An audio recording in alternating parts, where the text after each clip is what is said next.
Hey guys, this is how to build a thermoelectric cloud chamber. 1, 2, 3, 4! First thing I want to talk about is the chamber itself. So, when buying a glass vase like this, there is something you want to keep in mind. The clarity of the glass itself. See how this is, it's dirty, but you can still see into it clearly. And then this is cheaper made glass. You see how distorted it gets? That's almost seen, but in person the effect is more clear. But that's something to look out for when you're getting a vase, is check to see how clear it is. You kind of see the difference. Another thing is with this power supply,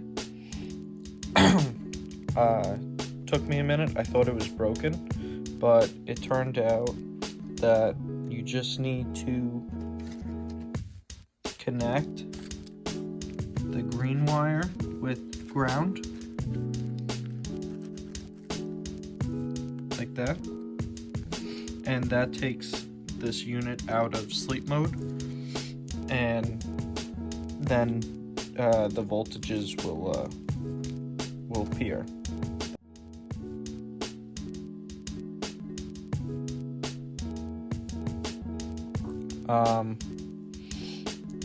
So for this unit, if you get this exact one, yellow wires are all 12 volts. Red wires coming from the thing, those are 5 volts. Black is all ground. Orange is 3 volts. I'm not sure what that blue one is, or purple. But those are the only ones that you need. For the bug zapper, for the high voltage, I have the positive connected to this grid, which I took out of the bug zapper, and that comes down, goes into the positive for this transformer. I'm feeding it with a ground and a 3 volts, and then the negative goes up, and I screwed it to the bottom of the copper plate. I'm not sure if you can see that. Similar with this, this is just an LED strip that I bought that I'll link to. I just connected the wires to this, made it easier for connecting and disassembling. It runs on 12 volts, so I connected it to a yellow wire and a black one for that. And then up in here, this is something that I added. I haven't seen anyone else do this, but I find it really helps, because before I got this heating pad, it's just a 5 volt mouse heating pad. I think it was $5 on Amazon. Before that, this was not very consistent.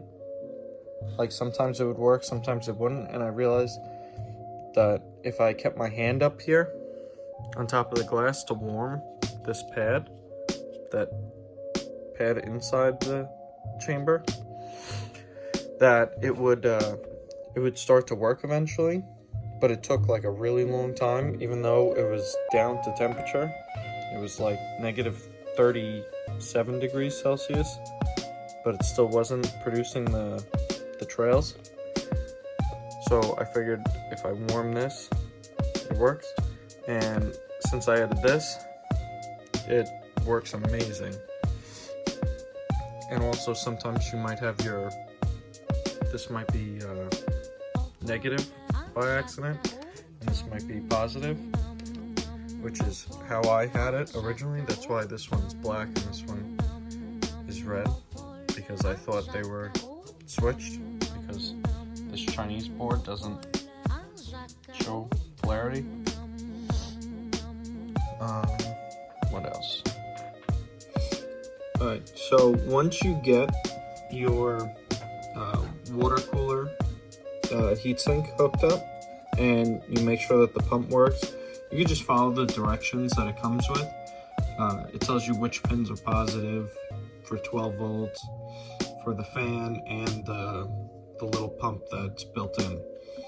So you can just follow that, connect the wires accordingly, and then once you are sure that that works, then for the Peltier modules, you want to put the 60 watt Peltier, the side that doesn't have any writing, you want that side face down. That's going to be the hot side, the side that has no writing on it. You're going to put thermal paste on the back of that, and then stick the thermal paste side, the hot side, down onto the heatsink. Then you're going to connect the red wire from the Peltier thing, the red one, to 12 volts and the black to ground. Then you're going to smush that onto the heatsink and turn it on. And it should get down to -25 to -27 in 2 to 3 minutes, I would say, generally. But you want to keep whatever device you're using to measure it, you want to keep that on it constantly. And if it does not drop immediately, the temperature, shut it off and check the polarity, check to see if the heat pump is working, because it should instantly start to drop down to the negatives very fast. So once you establish that this 60 watt one at 12 volts can get down to -25, 27, then you're ready to add the smaller one, the SP1848, and you want to connect that one at 3 volts. So connect that to the orange wire from the power supply, and then put that one once again with the cold side facing up. The cold side is the one that has the writing on it, and put some thermal paste on the hot side of that one and the cold side of the 60 watt. So right in between there, there's thermal paste here, thermal paste there, and then eventually we'll put thermal paste up top. But once you connect that to 3 volts and it's placed in the right direction, I can't stress this enough, you really want to make sure that your heatsink is working properly and that you have the polarity hooked up correctly, because you can fry these things very easily if they get too hot. Pretty much after 50 degrees Celsius, the soldering that most of these units use just melts up and the connections just fade away and half of it doesn't work or the whole thing doesn't work. It's happened to me a few times. Just being careless. So once you know that you have your polarity correct and everything's right, go ahead and turn it on, and within 3 minutes you should be at least -35 degrees Celsius. Once again, if it's not dropping fast and continuously, then you know something's wrong and just shut it off and figure it out. What isn't connected or what's connected wrong. Then you want to cut the copper plate into a 60 by 60 millimeter square and put thermal paste on one side of that and smush it onto the top.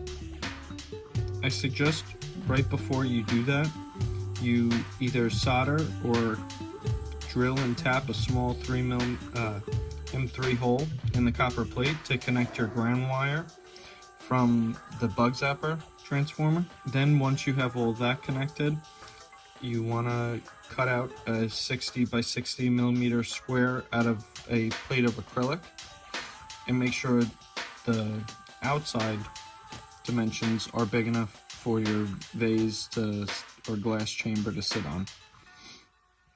And then you want to fix that over the top of it.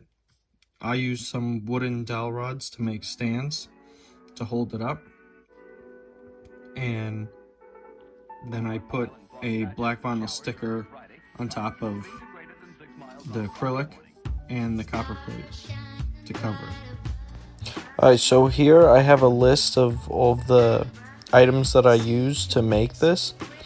You can look these up. I'm going to try to link them in the description, but if I can't, here they are. These are all the exact brands that I used, so you could search those. And then I got this electric fly swatter. It was cheapest at Harbor Freight. Okay, so here I have 99% isopropanol alcohol.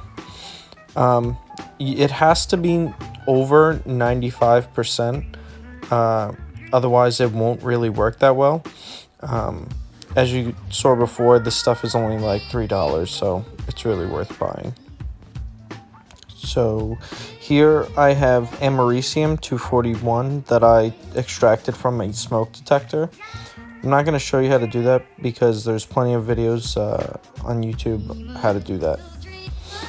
And I'm just using a drill bit to weigh it down so that it doesn't fall over.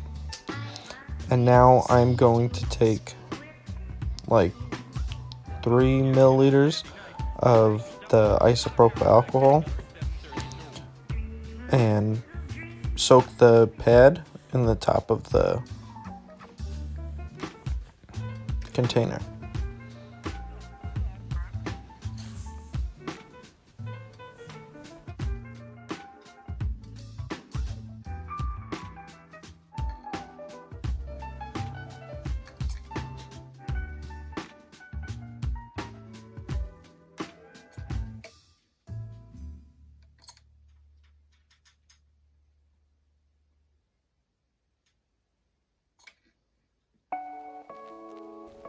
And then I'm going to take about 1 milliliter and spread that out on the plate itself. This is just going to help the process get started a lot faster. I'm also using a felt ring that I just cut out from the spare felt that I had to make a kind of gasket to stop any drafts from coming into the chamber and disturbing the alcohol fog.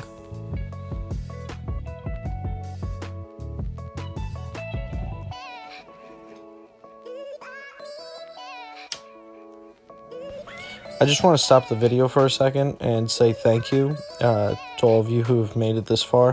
This is my first video that I'm ever attempting to make, and I know it hasn't been the best so far.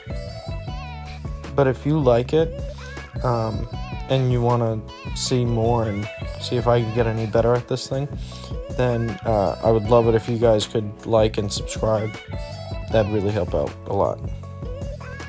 So this is a chart I found on sciencefriday.com. I'm going to link to it in the description. This just shows all the different types of subatomic particles that are visible in the cloud chamber. And I just wanted to put this up here so that you know what we're looking at in a few seconds.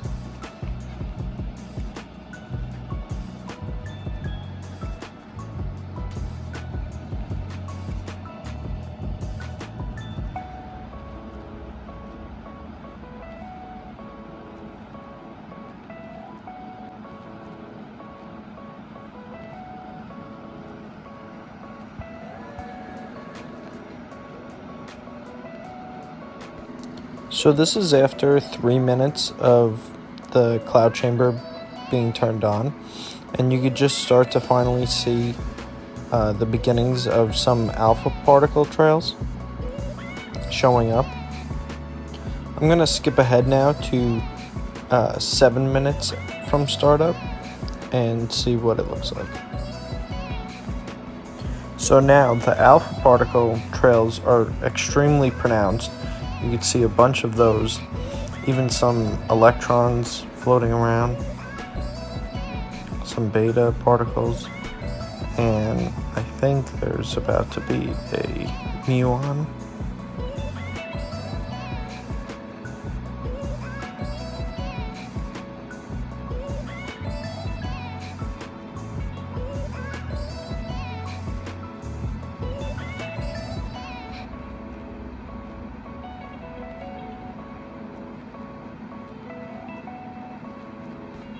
Yep, right there. That was a muon. So I also want to give some credit out to the Thought Emporium, David Aceduno, and Physics Anonymous, because me watching their videos like 100 times really helped me put this whole thing together and get it to work. I definitely couldn't have done it without their videos, so you should definitely go check them out if you're thinking about building one, or you just want to see some cool science stuff. They have a lot of good stuff on their channels. And if you have any questions, just leave them in the comment section, and I will most definitely get back to you. I'll try to help out as best I can.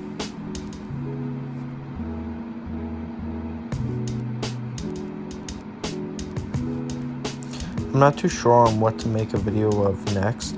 I'm currently in the middle of a sputtering magnetron build. I don't know if I should do a video on that or do a video on another project that I have already completed. Let me know what you guys think. Should I do a video on plasma chambers in high voltage? Or should I do hydrogen oxygen generators that I made? Or what about this laser cat toy that uses Arduino to automatically move the laser pointer around? Or acoustic levitation, levitating a live ant?